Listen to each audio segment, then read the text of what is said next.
जय श्री कृष्ण। राधे राधे।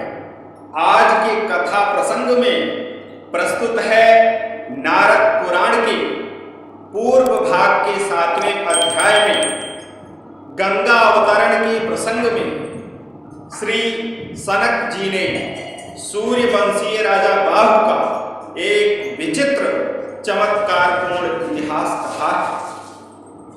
उसमें अध्यात्म के विचित्र चमत्कारपूर्ण इतिहास में सत्संग का भी बड़ा सुंदर प्रकरण है। इस प्रसंग में सत्पुरुषों की जैसे अतुलनीय महिमा मिलती है, सत्पुरुषों की जैसी अतुलनीय महिमा मिलती है वैसी अन्यत्र कहीं नहीं देखी गई। यह प्रसंग सबके लिए ध्यान देने योग्य है। राजा बाहु अपने धर्म आचरण के प्रभाव से परम ऐश्वर्य संपन्न हो गए थे, किंतु एक समय उनके मन में असूया दोष के कारण बड़ा भारी अहंकार उत्पन्न हो गया, जिससे वह अत्यंत उद्दंड हो गए। तब है और तालजंग कुल के क्षत्रिय उनके शत्रु बन गए तथा उन्होंने आक्रमण करके राजा को युद्ध में परास्त कर दिया। राजा अत्यंत दुखी होकर अपनी गर्भवती पत्नी के साथ वन में चले गए। बहुत समय बीतने के बाद वन में ही और मुनि के आश्रम के निकट रोगग्रस्त होकर राजा बाहु संसार से चल बसे। तब गर्भवती होने पर भी उनकी पत्नी ने चिता पर पति के साथ जलकर सती होने का विचार किया। इसी बीच में परम बुद्धिमान महान तेजोनिधि महात्मा और मुनि वहां आ पहुंचे और रानी को चिता पर चढ़ने के लिए उद्यत देखकर उन्होंने बड़े सौम्य शब्दों में समझाते हुए कहा, राजपुत्री, तू निश्चय ही पतिव्रता है, किंतु चिता पर चढ़ने का साहसपूर्ण कार्य न कर, क्योंकि तेरे गर्भ में चक्रवर्ती बालक है तथा गर्भवती नारी के लिए चितारोहण निषेध है।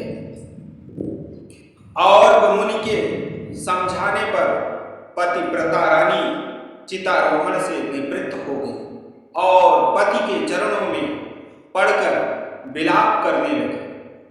तब संपूर्ण शास्त्रों के ज्ञाता महात्मा और ने रानी से कहा, महाभागे, तू रो मत, इस समय तुझे अपने स्वामी के मृतक शरीर का दाह संस्कार करना उचित है, अतः शोक त्याग कर समयोचित कार्य कर।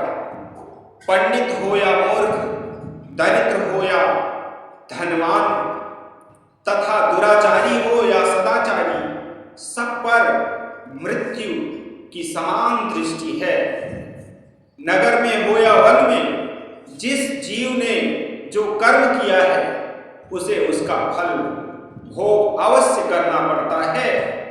जैसे दुख बिना ही बुलाए प्राणियों के पास चले आते हैं, उसी प्रकार सुख भी आ सकते हैं, ऐसा मेरा मत है। इस विषय में प्रारब्ध ही प्रबल है, अतः तू इस दुख को त्याग दे और विवेक के द्वारा धैर्य धारण करके सुखी हो जाए। ऐसा और मुनि राजा बाहु की रानी को समझा रहे। यों ही कहकर मुनि ने उसके द्वारा दाह संबंधी सब कार्य करवाए, फिर रानी के शोक त्याग दिया। फिर रानी ने शोक त्याग दिया और मुनीश्वर को प्रणाम करके कहा, भगवान, आप जैसे संत दूसरों की भलाई की ही अभिलाषा इसमें कोई आश्चर्य की बात नहीं। जो दूसरों के दुख से दुखी और दूसरों की प्रसन्नता से प्रसन्न होता है वह नर रूपधारी जगदीश्वर नारायण ही है। संत पुरुष दूसरों का दुख दूर करने के लिए शास्त्र सुनते हैं और अवसर आने पर सबका दुख दूर करने के लिए ही शास्त्रों के वचन कहते हैं। जहां संत रहते हैं वहां वैसे ही दुख नहीं सताता। जैसे सूर्य के रहने के स्थान में अंधकार नहीं रह सकता है, ऐसा रानी जो है और मुनि से कह रहे हैं। तदंतर रानी ने वहां तालाब के किनारे विधि पूर्वक राजा की अन्य पारलौकिक क्रियाएं की, तिलांजल आदि दी। उस समय वहां महात्मा और मुनि के उपस्थित रहने के कारण एक बड़ी अद्भुत घटना घटी। राजा बाहु महान तेज से प्रकाशित दिव्य रूप होकर चिता से निकले और श्रेष्ठ विमान पर बैठकर मुनीश्वर को प्रणाम करके परम धाम को चले गए। महान पुरुषों के ऐसे अद्भुत प्रभाव का वर्णन करते हुए श्री जनक जी कहते हैं, जिन पर महापुरुषों की दृष्टि पड़ती है वे महापातक या उपपातक से युक्त होने पर भी अवश्य परम पद को प्राप्त हो जाते हैं।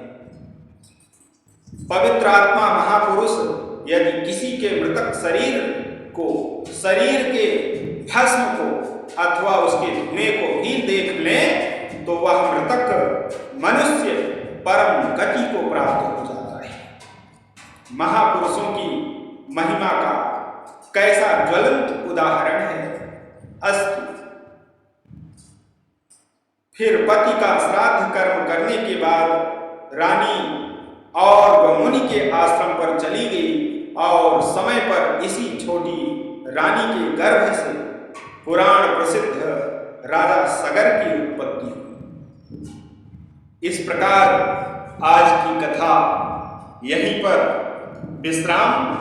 अगले दिवस की कथा में पुनः हम उपस्थित होंगे। आज की कथा का यहीं पर भगवान श्री हरि के चरणों में निवेदन। जय श्री कृष्ण, राधे राधे, जय श्री लक्ष्मी नारायण। भगवान देवाधिदेव महादेव आप सभी दर्शकों का कल्याण करें। आप सभी प्रियजनों का माता अन्नपूर्णा भंडार भरे और माता लक्ष्मी सदैव संपन्न करें। आप सभी का पालन भगवान विष्णु परम आदित्य रूप में जिस प्रकार तेजस्विता के साथ करते हैं उसी तरह सदैव आपका जीवन प्रकाशित हो और आप सर्वत्र सिद्धि प्राप्त करें, यही हमारा शुभाशीष है। राधे राधे, जय श्री कृष्ण, हर हर महादेव। जय गुरुदेव भगवान। गुरु की महिमा का यह प्रभाव है कि सर्वत्र सिद्धि मिल जाती है। इसलिए बोलिए प्रेम से राधे राधे, जय श्री कृष्ण, हर हर महादेव।